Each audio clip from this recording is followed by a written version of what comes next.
एक सुंदर शांत गाव. हिरवीगार झाडे चहूकडे पसरलेली होती आणि त्या हिरवळीत रात्री तारे जसे आकाशात चमकतात तशी पुंजक्यासारखी तुरळक तुरळक शांत घरं इकडे तिकडे विखुरलेली होती. त्याच हिरवळीत गावाच्या अगदी मध्ये एक पुंजका म्हणजे एक जुनी कॉलेजची इमारत होती. कॉलेजमध्ये व्हरांड्यात मुलांची गर्दी जमली होती. कदाचित ब्रेक टाईम असावा.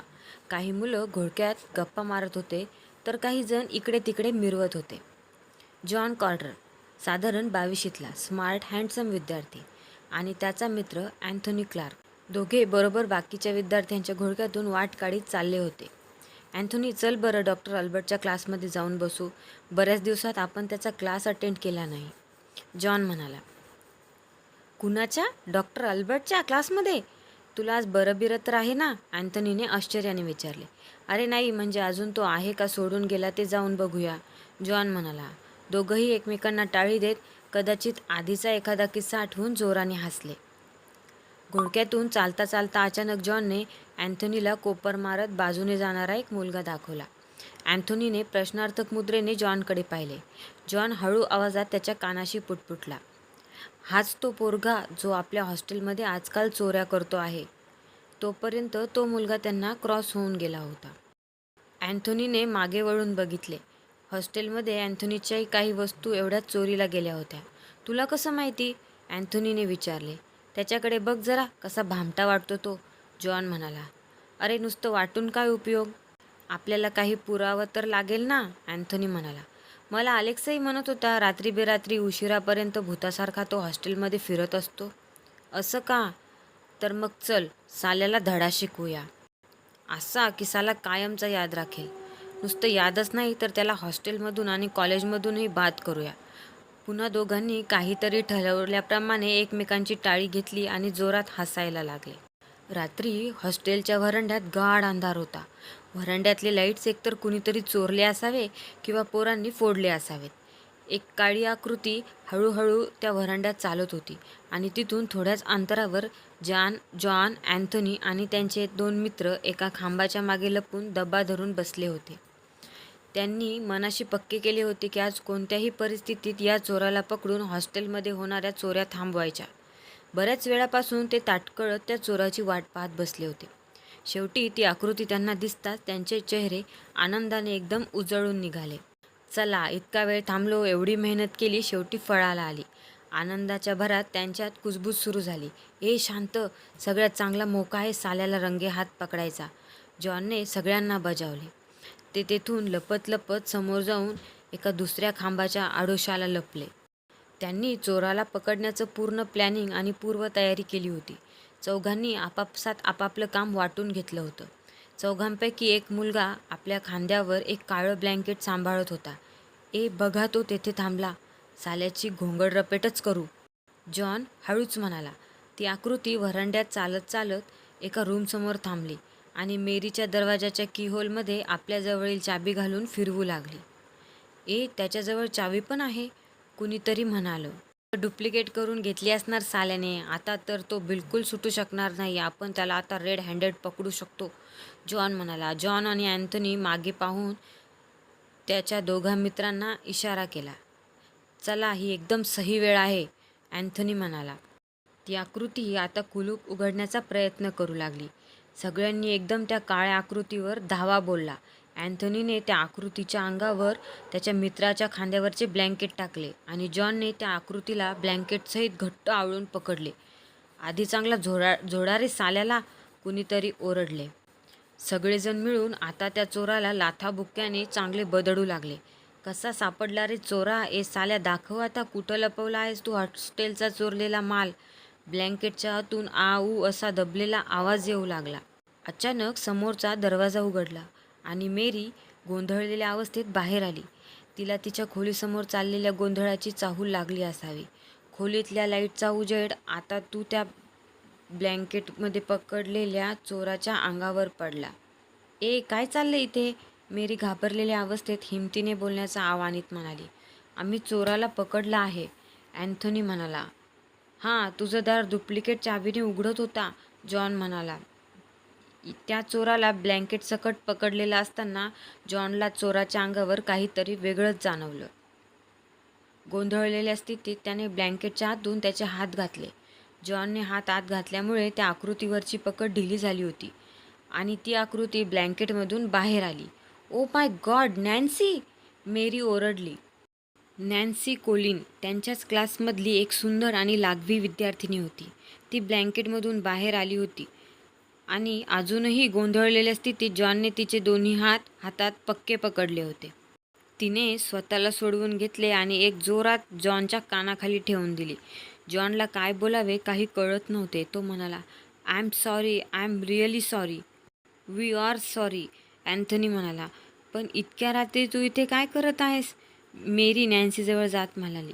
"Idiot, I was trying to surprise you."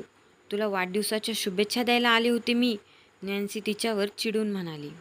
"O thank you, I mean sorry, I mean are you okay?" Mary गोंधळलेल्या अवस्थेत म्हणाली. मेरीने नॅन्सीला रूममध्ये नेले आणि जॉन पुन्हा माफी मागण्यासाठी रूममध्ये जाऊ लागला तसे दार धाडकन त्याच्या तोंडावर बंद झाले. क्लास सुरू होता. क्लासमध्ये जॉन आणि त्याचे 2 मित्र जवळजवळ बसले होते. जॉनची सारखी चुळबुळ चालली होती आणि तो बेचैन वाटत होता. त्याचं लक्ष क्लासमध्ये नव्हतं. त्याने एकदा क्लासमध्ये सभोवार नजर फिरवली आणि विशेषतः नॅन्सीकडे बघितलं. पण तिचं लक्ष त्याच्याकडे कुठं होतं? ती आपली नोट्स घेण्यात मग्न होती. काल रात्रीचा प्रसंग आठवून जॉनला पुन्हा अपराध्यासारखं वाटलं. तिला बिचारीला काय वाटलं असेल? एवढ्या सगळ्या मित्रांच्या समोर आणि मेरीच्या समोर आपण असं करायला नको होतं. पण आपण तर चुकून असं केलं. आपल्याला काय माहिती की तो चोर नसून नॅन्सी आहे? नाही, आपल्याला तिची माफी मागायला हवी. पण काल तर आपण तिची माफी मागण्याचा प्रयत्न केला होता. पण तिने रागाने धाडकन दार बंद केलं होतं. नाही, आपल्याला ती जोपर्यंत माफ करणार नाही तोपर्यंत माफी मागतच राहावं लागणार. त्याच्या डोक्यात विचारांचं काहूर उठलं होतं. तेवढ्यात तासाची घंटा झाली. मधला ब्रेक होता. चला, हा चांगला चान्स आहे तिची माफी मागण्याचा. तो उठून तिच्याजवळ जाणार इतक्यात ती मुलींच्या घोळक्यात नाहीशी झाली. ब्रेकमुळे कॉलेजच्या व्हरांड्यात विद्यार्थ्यांची गर्दी झाली होती. छोटे छोटे समूह करून गप्पा मारत विद्यार्थी सगळीकडे विखुरलेले होते आणि त्याच समूहातून रस्ता काढत जॉन आणि त्याचे 2 मित्र त्या गर्दीत नॅन्सीला शोधत होते. कुठे गेली? आत्ताच तर मुलींच्या घोळक्यात वर्गाच्या बाहेर जाताना दिसली होती. ते तिघेजण इकडे तिकडे पाहत तिला शोधायला लागले. शेवटी त्यांना एका जागी कोपऱ्यात एका समूहात आपल्या मित्रांसोबत ती गप्पा मारताना दिसली. "चला रे," जॉन आपल्या मित्रांना म्हणाला. "आम्ही कशाला? आम्ही इथेच थांबतो, तू जा." त्याच्या मित्रांपैकी एक जण म्हणाला. "अबे सोबत तर चला." जॉनने त्यांना जवळजवळ पकडूनच नॅन्सीजवळ नेले. जेव्हा जॉन आणि त्याचे मित्र तिच्या जवळ गेले तेव्हा तिचं लक्ष त्यांच्याकडे नव्हतं. ती आपली गप्पात रंगून गेली होती. नॅन्सीने गप्पा मारत मारत एक नजर त्यांच्यावर टाकली आणि त्यांच्याकडे दुर्लक्ष केलं. जॉनने तिच्या अजून जवळ जाऊन तिचं लक्ष आपल्याकडे आकर्षित करण्याचा प्रयत्न केला. पण ती वारंवार दुर्लक्ष करत होती. दुरून व्हरांड्यातून जाता जाता अँथनी जॉनकडे पाहून गालातल्या गालात हसला आणि अंगठा दाखवून त्याने त्याला बेस्ट लक विश केलं. "Nancy, I am sorry."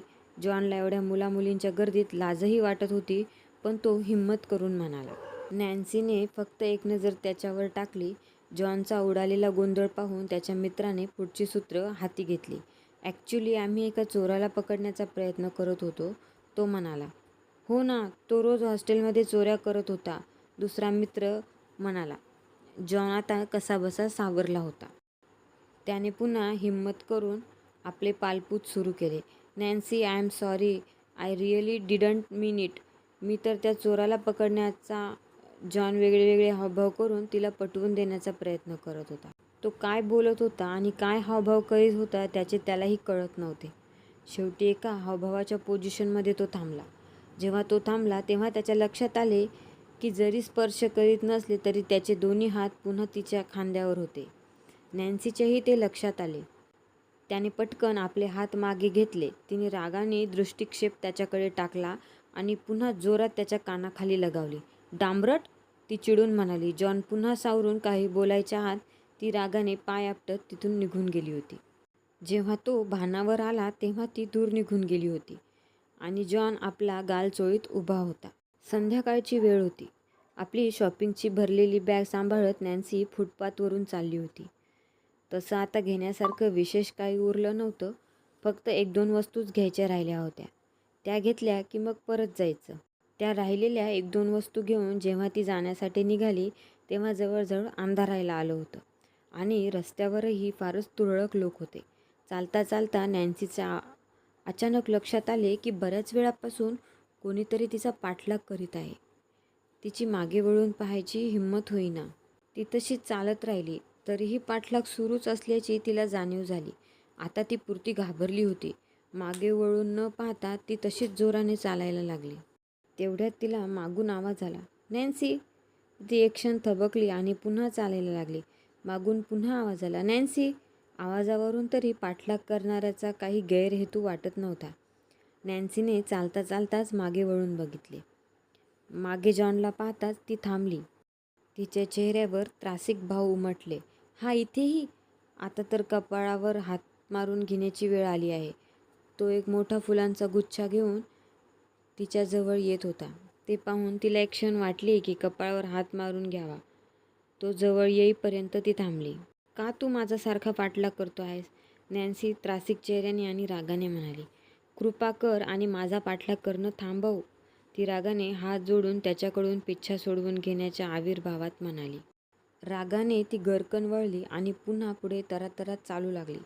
जॉनही थोडं अंतर ठेवून तिच्या मागे मागे चालू लागला. पुन्हा जॉन पाठलाग करतो आहे हे लक्षात येताच ती रागाने थांबली.